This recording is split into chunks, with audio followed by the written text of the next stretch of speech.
Well, hello, darlings. I brought a tray this time because it's Monday evening and you've all been giving me shit for not having a proper tea-side table.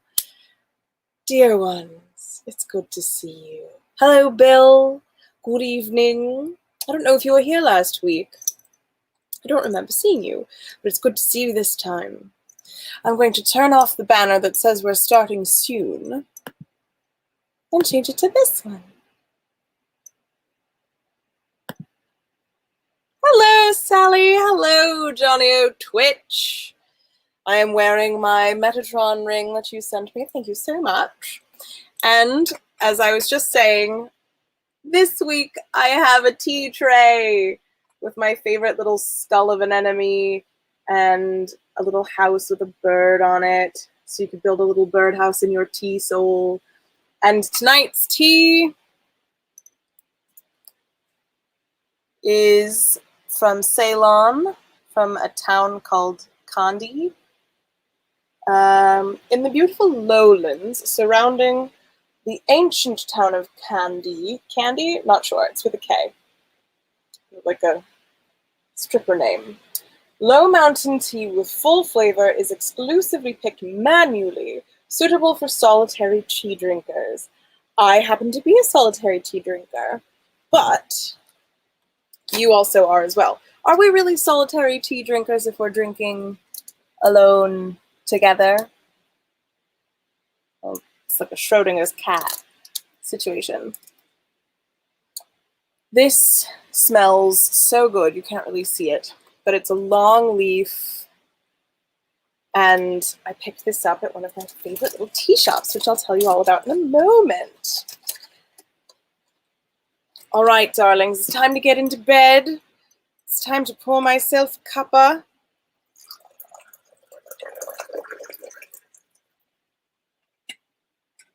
Get some good money on top.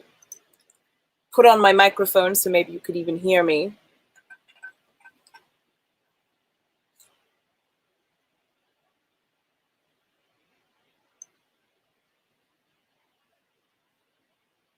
How's that?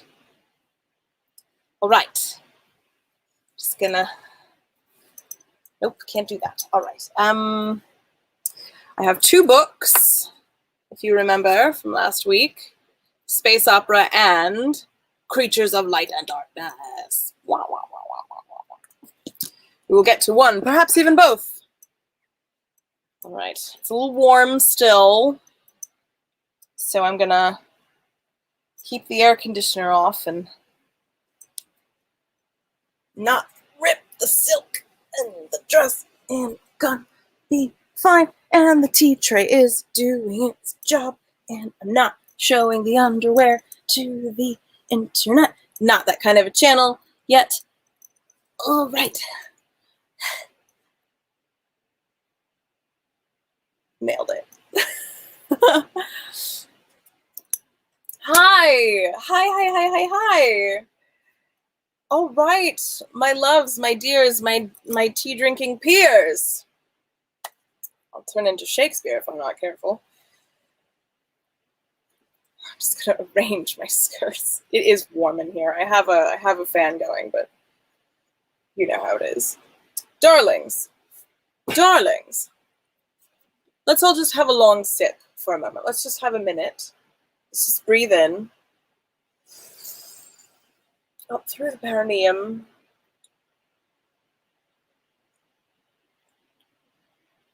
Oh, that is so good. Can you hear me all right out there? Is the quality of the sound good? It's important if it's good. Or am I far away? My pillow coverings look like skulls. That's awesome. Literally fills me with awe. Excellent. So the tea that I am drinking was sourced from a tea shop in Pittsburgh. As I mentioned last week, I cannot believe it's been a week since we've seen each other. since we put on our nightcaps and crawled into bed together. It was sourced from a tea shop in Pittsburgh called Dobra, and that was a surprise to me because the only Dobra tea shops I know about were in Asheville, North Carolina. There are 2 of them there, and I go there all the time whenever I'm in Asheville. And they are the people who carry my very favorite tea. And so I was up in Pittsburgh visiting friends, and one of them said, come and meet me at this shop. How does that sound? I'm like, holy shit, that's Dobra. I bet it's not the same place. I bet Dobra means something in Turkish or Farsi about tea. And I show up, it is exactly the same. The cushions are the same. The layout is the same. The menu is the same. The little bells that you ring, the little brass bells that you ring to get someone to come to your table, exactly the same. I have to say, it makes me uncomfortable to ring a bell and have someone arrive, literally at my beck and call. But I was very well dressed at the time, and I was sitting across from a friend. And I reached across, and I got the bell, and I held it out to the side and rang it. And I swept it back and put it right back on the table. And I realized how pretentious I looked, but it was fun. It was fun. And it helped them know that we were ready to order. So this infusion this evening has a little bit of nettle that I made into an infusion because nettle is very good for you. It's like an adaptogen. It does all of the things that your body needs. It adapts to what your needs are. And it says, white blood cells, I can help with that. Or thyroid, I can help with that. Or too much whatever, black bile, I can help with that. So, darlings, nettles are amazing. And I have an infusion of them in here. And if you want to get really adventurous with your cooking, I can recommend an old Chinese recipe for a nettle omelet with fish sauce, which is amazing. What are all of you drinking? Drop it in the chat. Tell me what you're refreshing yourselves with before we get to the readings. Oh my god, I think it's getting worse. I think I have moths. I think this is getting worse. Boo! I know we have pantry moths, but I don't think pantry moths are the same as wall moths. I have to do something clever about that. Boo hiss. Water, water everywhere. The Glamour Hobo of ingredients. The nettle infusion. Yes, nettle is the Glamour Hobo of ingredients. I think you're right about that, actually. All right, darlings. So this week has been very short feeling, and I haven't been getting a lot of reading done, I'll be honest. I don't even know what I've been doing. Do you ever have those weeks where you're like, fuck me if I know what I said this week, or did, or who I did it with, or did it to? It's just been strange. And today snuck up on me. It caught me really low, I'll be honest. It caught me in a low place.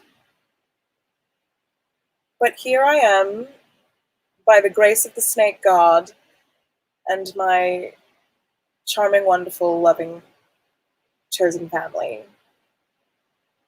They fed me ramen and took care of me when I was feeling very low.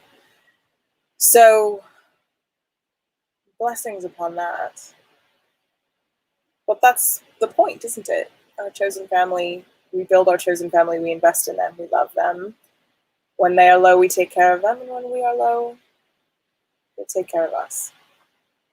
So, the world is an uncertain place, right now especially, and that caught me off guard more than usual today.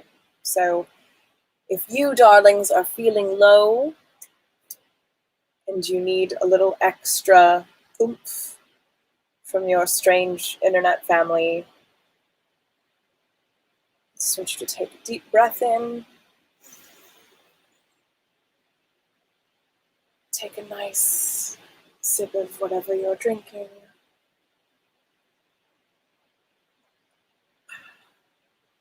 Let's settle in for a story. What shall we do? More space opera? And or more Creatures of Light and Darkness, which was getting very strange, I'll have to say. This is a beautiful standby. It's the Olympics of reading aloud. I'll say that. It's so difficult and lovely. And then Creatures of Light and Darkness I found in the little free library. No, this was sent to me. Someone anonymously sent me a package of weird sci-fi, retro sci-fi books.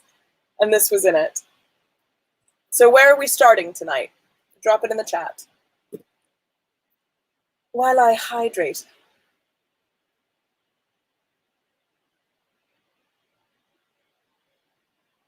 Bill says Creatures of Light and Darkness. Oh, I forgot to mention, I do this all the time, the back catalog of these shows is on YouTube, on the Nat21 YouTube channel, as well as my YouTube channel, Spectacle and Mirth, as in I make a spectacle of myself for your mirth.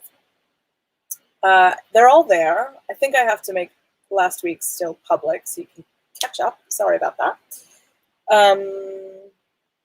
So if you're in the mood to binge what the Nat21 Adventures Network can bring to you, just head to the YouTube page and you can get exactly what you need, which is more of me. Any other votes? The other thing I will mention, the housekeeping, is, as usual, my name is Carmel. I am your Glamour Hobo bedtime tale teller. I just realized that my toes are just high enough to get above the banner. Hello. Well, now I have to draw on the bottom of my foot.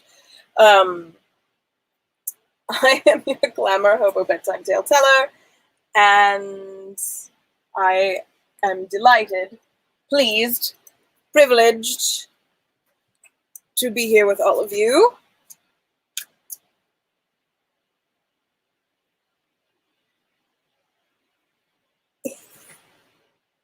Can you see it? It's there. Hi, everyone. Can't really see it, but make it a little darker. Oh, I'll give it lips. How about that? It looks like more like a mustache at this point, but hi. Okay, it's been a day. I told you it's been a day. All right, we're gonna do Creatures of Light and Darkness. The chat has spoken. Let us shall. If you are nourishing the service tonight, I highly recommend that you tip your reader on PayPal if you want to show me your love, as Ruby Rod says, and you are, again, nourishing the service. If you want to climb into bed with me on a regular basis and have this be like a thing, not just this, but all of the things I do during the week, like writing music and working on immersive theater projects and taking you on adventures with me because I travel a lot and I go on quirky roadside attraction adventures. That is accessible through my Patreon. So if you want to support the Glamour Hobo life and to become a member of the Glamour Hobo Nation, you can do that there. But for now,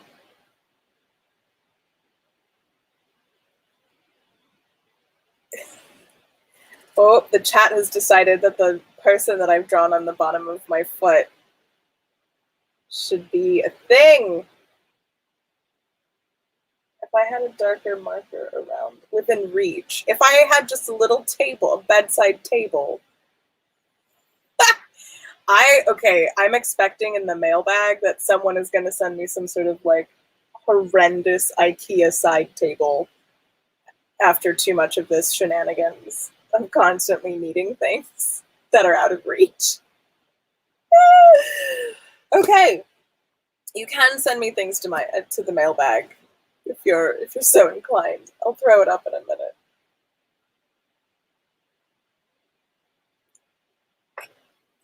Oh, thank you, Sally.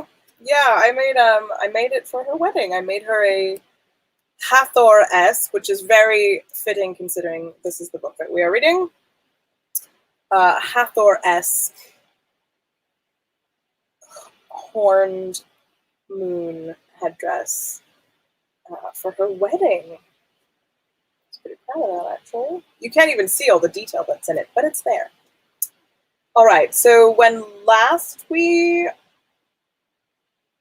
spoke with our hero, he had been turned into a robot.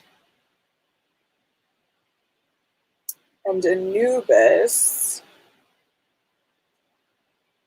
was having a long conversation with him about the nature of what is alive and what is death.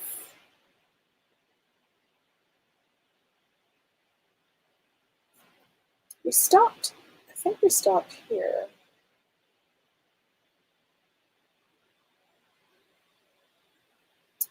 Okay. Yes, maybe.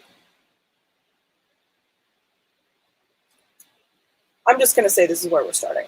So there was a long conversation between Anubis and his servant Joachim, who has just been turned into a robot, who was he's a servant of the House of the Dead. Oh my God, it's so hot in this room.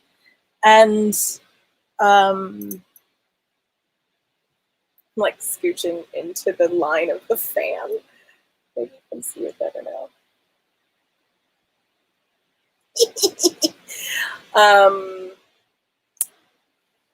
Very philosophical so far. I have to put on the voice, my Anubis voice. All right. Everybody ready? Oh, right, because they were looking at a planet, the planet of life versus the planet of the dead. We'll get there. All right. Creatures of Light and Darkness by Roger Zelazny. When Joachim awakens, he finds that he has been set upon a table near to the throne, and he can see once more. And he regards the dance of the dead, and he hears the music to which they move. Were you dead? Asks Anubis. No, says Joachim. I was sleeping. What is the difference? I was still there, though I did not know it. Anubis laughs. Ha ha! Suppose I had never awakened you. That, I suppose, would be death. Death! If I did not choose to exercise my power to awaken you, even though the power was ever present, and you potential and available from that time, same as ever. If this thing were not done, if I remained forever only potential, then this would be death. A moment ago you said that sleep and death were two different things. Is it that the period of time involved makes no difference? No, says Joachim. It is a matter of existence. After sleep there comes wakefulness, and the life is still present. When I exist, I know it. When I do not, I know nothing. Life, then, is nothing? No. Life, then, is existing? Like these dead? No. It is a knowing you exist, at least some of the time. Of what is this a process? I, says Joachim. And what is I? Who are you? I am Joachim. I only named you a short while ago. What were you before then? Not Joachim. Dead? No, alive. Do not raise your voice within my halls, says Anubis. You do not know what you are or who you are. You do not know the difference between existing and not existing, yet you presume to argue with me concerning life and death. Now I shall ask you. I shall tell you. I shall tell you of life and of death. Jesus, you guys really picked one for the night. There is too much life and there is not enough life, he begins. And the same goes for death. Now I shall throw my paradoxes. Wait. Now I shall throw away my paradoxes. The house of life lies so far from here that a ray of light which left it on the day you entered this domain would not yet have traveled a significant fraction of the distance which separates us. Between us lie the middle worlds. They move within the life-death tides that flow between my house and the house of Osiris. When I say flow, I do not mean that they move like that pitiful ray of light crawling. Rather, they move like waves on the ocean which has but two shores. We may raise waves anywhere we wish without disrupting the entire sea. What are these waves, and what do they do? Some worlds have too much life. Life crawling, pullulating, fecundating, smothering itself, worlds too clement, too full of sciences which keep men alive, worlds which would drown themselves in their own semen, worlds which would pack all of their lands with crowds of big-bellied women, and so go down to death beneath the weight of their own fruitfulness. Then there are worlds which are bleak and barren and bitter, worlds which grind life like grain, even with body modifications and with world change machines. There are only a few hundred worlds which may be inhabited by the 6 intelligent races. Life is needed badly in the worst of these. It can be a deadly blessing on the best. When I say that life is needed or not needed in certain places, I am of course also saying that death is needed or not needed. I am not speaking of two different things, but of the same thing. Osiris and I are bookkeepers. We credit and we debit. We raise waves or we cause waves to sink back again into the ocean. Can life be counted upon to limit itself? No. It is the mindless striving of two to become infinity. Can death be counted upon to limit itself? Never. It is the equally mindless effort of zero to encompass infinity. But there must be life control and death control. Else the beautiful, fruitful worlds would rise and fall, cycling between empire and anarchy, then drown to final disruption. The bleak worlds would be encompassed by zero. Life cannot contain itself within the bounds statistics have laid down for its guidance. Therefore, it must be contained, and it is. Osiris and I hold the middle worlds. They lie within our field of control, and we turn them on and we turn them off as we would. Do you see now, Joaquin? Do you begin to understand? You limit life, you yet cause death.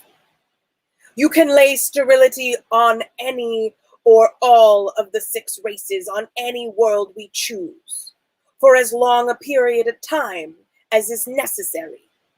This can be done on an absolute or a fractional basis. We may also manipulate lifespans, decimate populations. How?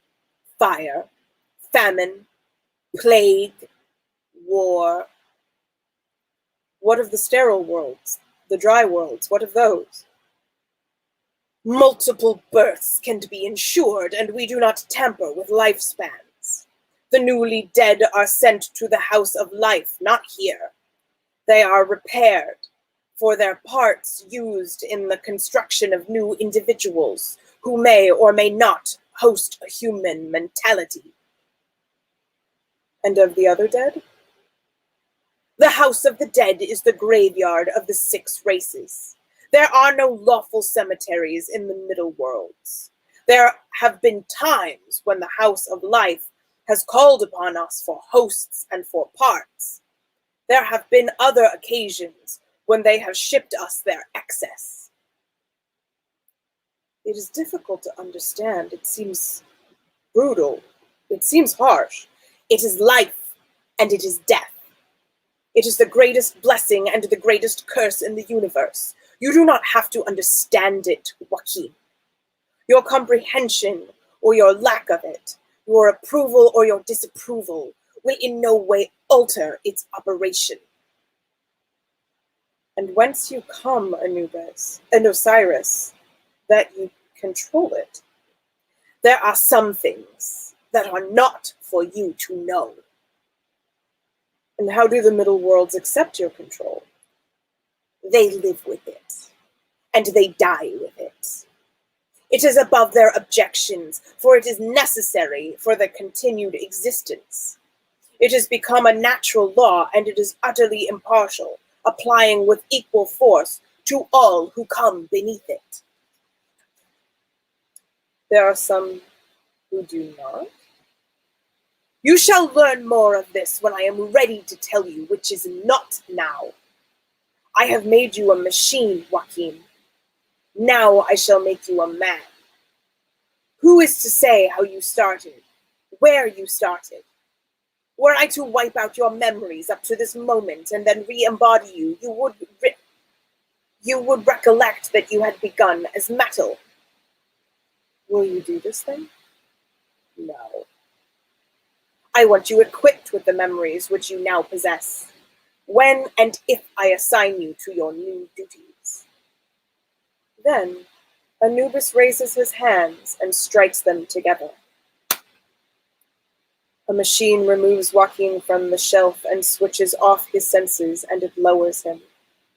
The music pulses and falls about the dancers. The 200 torches blaze upon the pillars like immortal thoughts. Anubis stares at a black-ended place upon the floor of the great hall, and overhead the canopy of smoke moves to its own rhythm. Ooh, I gotta say, that Anubis voice is taking it out of me. Gotta hydrate. If you're just joining us, we are reading Creatures of Light and Darkness by Roger Zelazny, a book that was sent to me anonymously. Some retro sci-fi, which is deep in the philosophical hole of what is life, what is death, what is living, what is consciousness, what is a meat suit reality versus a metal suit reality. Ooh, all right. Joachim opens his eyes and looks upon grayness. He lies on his back, staring upward. The tiles are cold beneath him, and there is a flickering of light off to his right. Suddenly, he clenches his left hand, feels for his thumb, finds it, and sighs. You may remember that he cut off his thumb earlier in the last week's reading. Yes, says Anubis. He sits up before the throne, looks down upon himself, looks up at Anubis. You have been baptized. You have been born again into the flesh. Thank you. No trouble. Plenty of raw materials around here. Stand up. Do you remember your lessons? Joachim stands. Which ones? Temporal fugue. To make time follow the mind, not the body. Yes. And killing? Yes. And combining the two? Yes. Anubis stands, a full head taller than Joachim, whose new body is well over 2 yards in length. Then show me. Let the music cease. Let the one who in life was called Dargoth come before me. The dead stop dancing. They stand without moving, and their eyes never blink. There is silence for several seconds, unbroken by word, footfall, breathing. Then, Dargoth moves among the standing dead, advancing through the shadow, through torchlight. Joachim stands straighter when he sees him, for the muscles of his back, his shoulders, and his stomach tighten. The metal band, a metal band, the color of copper, crosses Dargoth's head, covers his cheekbones, vanishes beneath his gray-grizzled chin. A latitudinal band passes above his brows, above his temples, and meets at the back of his skull. His eyes are wide, his sclera yellow, and the irises red. His lower jaw makes a constant chewing motion as he rolls forward, and his teeth are long shadows. His head sways from side to side upon its 20 inches of neck. His shoulders are 3 feet in width, giving him the appearance of an inverted triangle. For his sides taper sharply to meet with his segmented chassis, which begin where the flesh stops. His wheels turn slowly, the left rear one squeaking with each revolution. His arms hang a full 4.5 feet, so that his fingertips barely brush the floor. 4 short, sharp metal legs are folded upward along his flat sides. The razors come erect on his back, fall again as he moves. The 8-foot whip that is his tail uncoils behind him, and he comes to a halt before the throne. I have to say, I sense a battle coming on. For this night, this 1,000-year night, says Anubis, I give you back your name, Dargoth. Once were you numbered among the mightiest warriors in the middle worlds, Dargoth, until you pitted your strength against that of an immortal and went down to your death before him. Your broken body has been repaired, and this night you must use it to do battle once more. Destroy this man Joachim in single combat, and you may take his place as my first servant here in the House of the Dead. Dargoth crosses his great hands upon his brow and bows until he touches the floor. You may have 10 seconds, says Anubis to Joachim, to prepare your mind for battle. Stand ready, Dargoth. Lord, said Joachim, how may I kill one who is already dead? That is your problem. You have now wasted all 10 of your seconds with your foolish questions. Begin.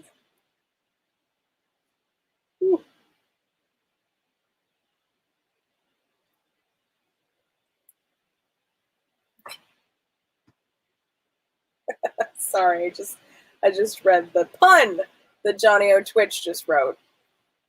Thanks, Johnny O Twitch. There comes a snapping sound and a series of metallic clicks. Dargoth's metal legs snap downward, straighten, raise him 3 feet higher above the floor.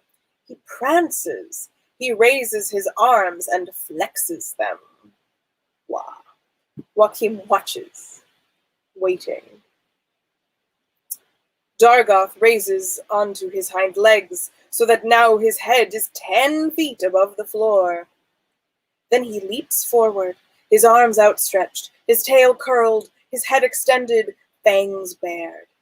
The blades rise upon his back like gleaming fins, his hooves fall like hammers. At the last possible moment, Joachim sidesteps and throws a punch which is blocked by the other's forearm. Joachim leaps high into the air then, and the whip cracks harmlessly beneath him. For all his bulk, Dargoth halts and turns rapidly. He rears once more and strikes forward with his front hooves. Joachim avoids them, but Dargoth's hands fall upon Joachim's shoulders as Dargoth descends. Joachim seizes both wrists and kicks Dargoth in the chest. The tail lash falls across the right cheek as he does so. Then he breaks the grip of that massive hands upon his shoulder, ducks his head, and lays the edge of his left hand hard upon the other side. The whip falls again, this time across his back. He aims a blow at the other's head, but the long neck twists it out of the way, and he hears the whip crack once more, missing him by inches. Dargoth's fist lands upon his cheekbone, and he stumbles off balance, sliding upon the floor. He rolls out of the path of the hooves, but his fist knocks him sprawling into his attempts to arise again. As the next blow descends, however, he catches the wrist with both hands and throws his full weight upon the arm, twisting his head to the side. Dargoth's fist strikes the floor, and Joachim regains his feet, landing a left cross as he does so. Dargoth's head rolls with the punch, and the lash cracks beside Joachim's ear. He lands another blow upon the twisting head, and then he is borne over backwards as Dargoth's rear legs straighten like springs, and his shoulder strikes Joachim in the chest. Dargoth rears once more.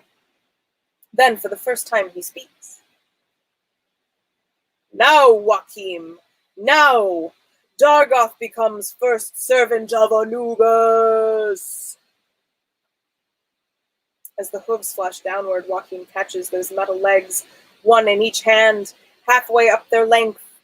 He has braced himself in a crouched position, and now his lips curl back, showing his clenched teeth. As Dargoth is frozen in mid-strike above him, he laughs as he springs back into a standing position and heaves with both arms, casting his opponent high up over his hind legs, struggling to keep him from falling over backwards. "Fool," he says, and his voice is strangely alto. His word, like the stroke of the great iron bell, rings through the hall.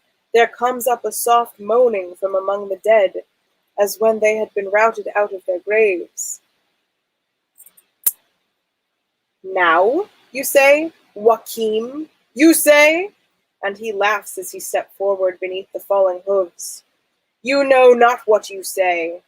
And he locks his arms above the great metal torso, and the hooves flash helplessly above his back, and the tail whip swishes and cracks and lays stripes upon his shoulders. His hands rest between the sharpened spines, and he crushes the unyielding segmented body of the metal close up against his own.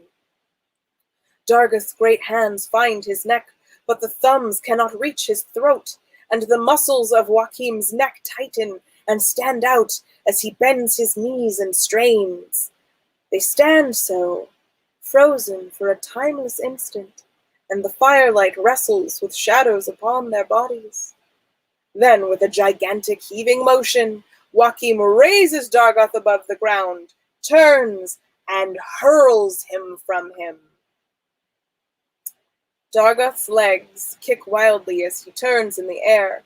His spine rise and fall, and his tail reaches out and cracks. He raises his arms up before his face, but he lands with a shattering crash at the foot of the throne of Anubis, and there he lies still, his metal body broken in 4 places and his head split open upon the first step of the throne. Joachim turns towards Anubis. "Sufficient?" he asks. "You did not employ temporal fugue," says Anubis, not even looking downward at the wreck that is Dargoth. "It was unnecessary. He was not that mighty an opponent." "He was mighty," says Anubis. "Why did you laugh and make it as if you questioned your name when you fought with him?" "I do not know. For a moment, when I realized that I could not be beaten, I felt as though I was someone else." "Someone without fear, pity, or remorse?" Yes. Do you still feel thus? No. Then why have you stopped calling me master? The heat of battle raised emotions which overrode my sense of protocol. Then correct the oversight immediately. Very well, master. Apologize. Beg my pardon most humbly. Joachim prostrates himself on the floor. I beg your pardon, master, most humbly. Rise again and consider yourself pardoned. The contents of your previous stomach have gone the way of all such things. You may go refresh yourself. Let there be singing and dancing once more. Let there be drinking and laughter in celebration of the name-giving on this Joachim's 1,000-year eve. Let the carcass of Dargoth be gone from my sight. And these things are done. After Joachim finishes his meal, and it seems as if the dancing and the singing of the dead will continue until time's well-deserved end, Anubis gestures, first to his left, then to his right, and every other flame folds upon it every other pillar, dives within itself, and is gone. His mouth opens, and the words come down upon Joachim. Take them back! Fetch me my staff! Joachim stands and gives the necessary orders. Then he leads the dead out from the great hall. As they depart, the tables vanish between the pillars. An impossible breeze tears at the ceiling of smoke. Before that great gray mat is shredded, however, the other torches have died, and the only illumination within the hall comes from the two blazing bowls on either side of the throne. Anubis stares into the darkness, and the captured light ray reform themselves at his bidding, and he sees Dargoth fall once more at the foot of his throne and lie still, and he sees the one who has named Joachim standing with the skull's grin upon his lips, and for an instant, had it been a trip of the firelight? A mark upon his brow. Far, in an enormous room where the light is dim and orange and crowded into corners, and the dead lay themselves down once more upon invisible cataflacts above their opened graves, faint, rising, then falling. Joachim hears a sound that is not like any sound he has ever heard before. He stays his hand upon the staff and descends the dais. Old man, he says to one with whom he spoke with earlier, whose hair and whose beard are stained with wine, and whose left wrist a clock has stopped. Old man, hear my words and tell me if you know. What is that sound? The unblinking eyes stare upward past his own, and the lips move. Master. I am not master here. Master, it is but the howling of a dog. Joachim returns to the dais and gives them all back to their graves. Then the light departs, and the staff guides him through the dark, along the path that has been ordained. All right, we'll finish this chapter. It's just 2 pages. Ooh.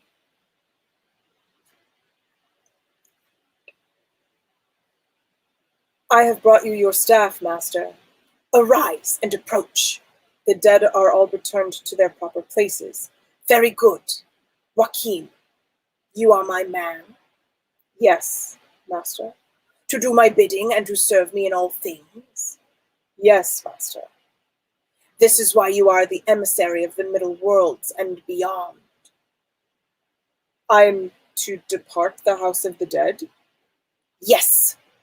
I am sending you forth from here on a mission. What sort of mission? The story is long, involved.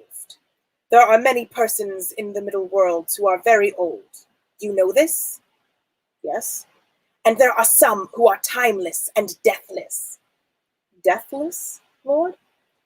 By one means or another, certain individuals have achieved a kind of immortality. Perhaps they follow the current of life and draw upon their force, and they flee from the waves of death.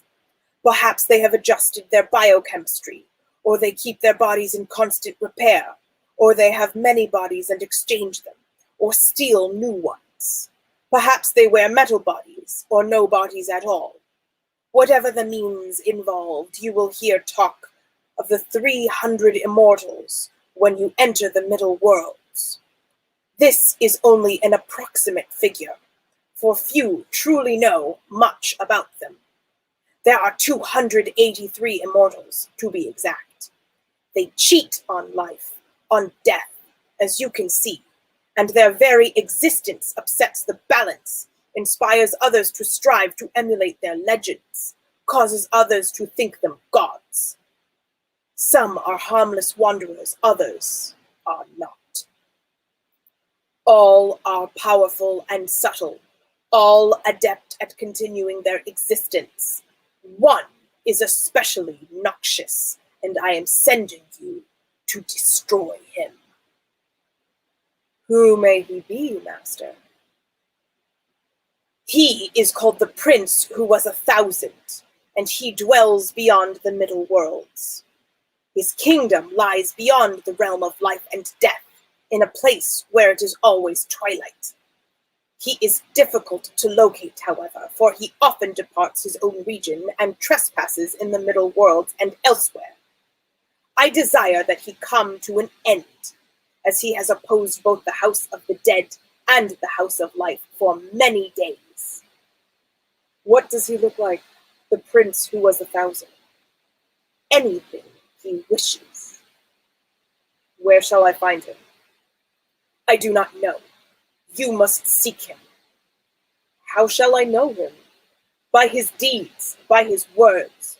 He opposes us in all ways.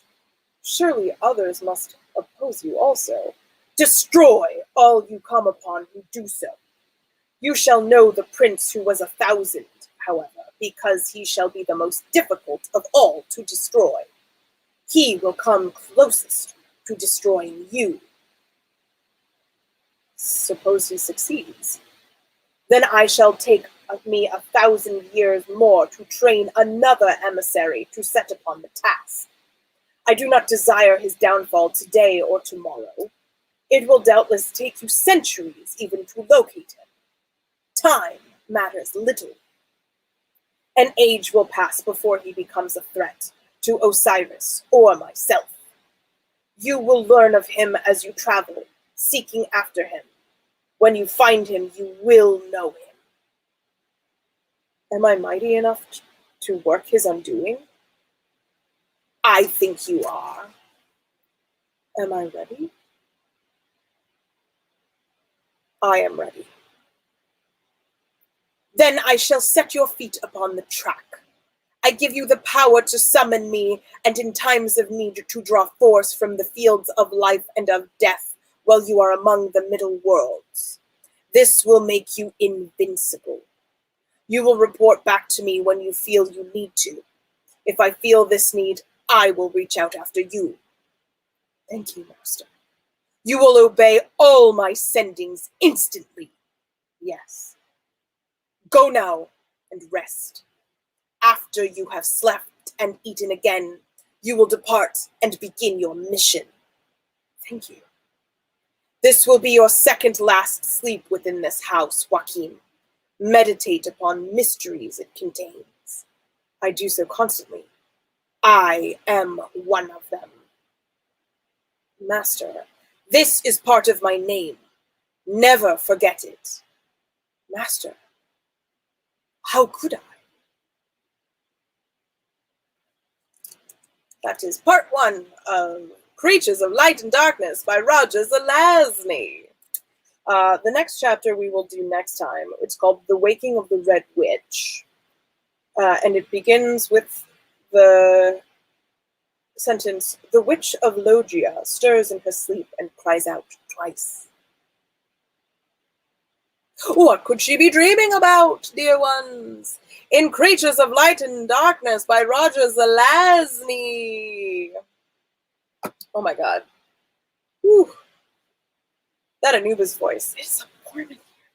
That Anubis voice takes it out of me. Ah. Ooh. I put honey in this tea, but what are we thinking? What do we think is going to happen? Time is irrelevant. Consciousness is in question. 6 races of intelligent creatures. Osiris and Anubis running things. I think it's interesting that Osiris is actually the one who rules over life. It's curious. Anyways, it's spacey. It's ancient-y. This is the part where I admit to you all that when I was in fourth grade in the 90s, I was obsessed with Stargate, the movie. I loved it. I loved it so much. And I'm not ashamed of that because it's a fucking good movie. It was clever. It was smart. And now I'm beginning to think that they ripped it off of this, which this was written in, what did we say, 69?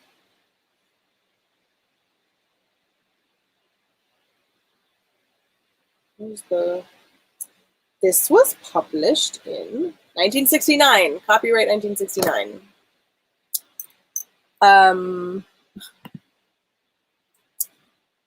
So I was obsessed with it. I loved it so much. So much so that I was in fourth grade and we did class Valentines. And everybody was supposed to make a Valentine. And we made these little paper lunch bags that had anonymous names on them. So the point was that nobody got all of the Valentines. Like the popular girl didn't get all of the Valentines, blah, blah, blah. So we were supposed to make up names of like creatures we liked or stories or whatever. Would you like to know? Would you like to take a guess about what my fake name was on my Valentine bag? Just drop it in the chats. Now that I've told you that I was obsessed with Stargate and science fiction in fourth grade, that would have made me 9. I was 9. Jesus God, I was 9. I have such strong memories of it.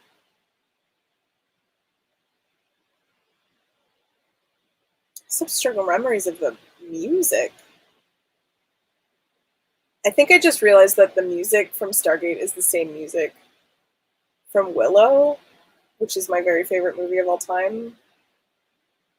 Ba ba ba ba ba ba ba ba ba ba ba ba. Oh my god, it's the same music. I bet it's John Williams. I bet you $10 is John Williams. Anyways, no one's guessing. I'll tell you. It was Ra, as in the sun god Ra, capital R, lowercase a. 9. I was 9. Oh my god.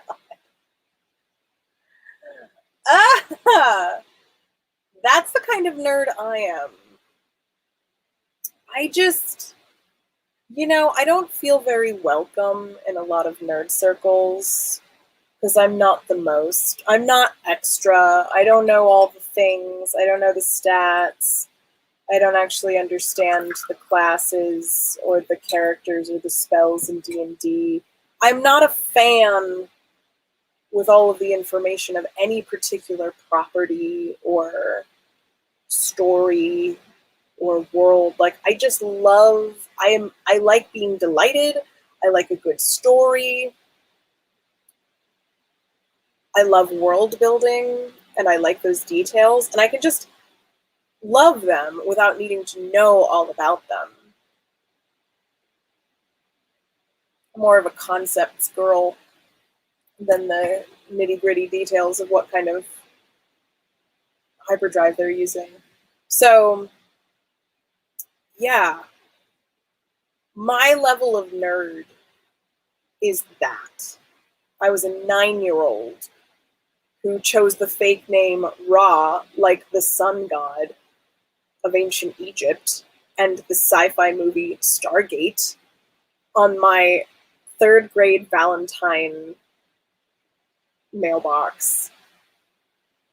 Like, that's my nerddom, not stuff and things and stats.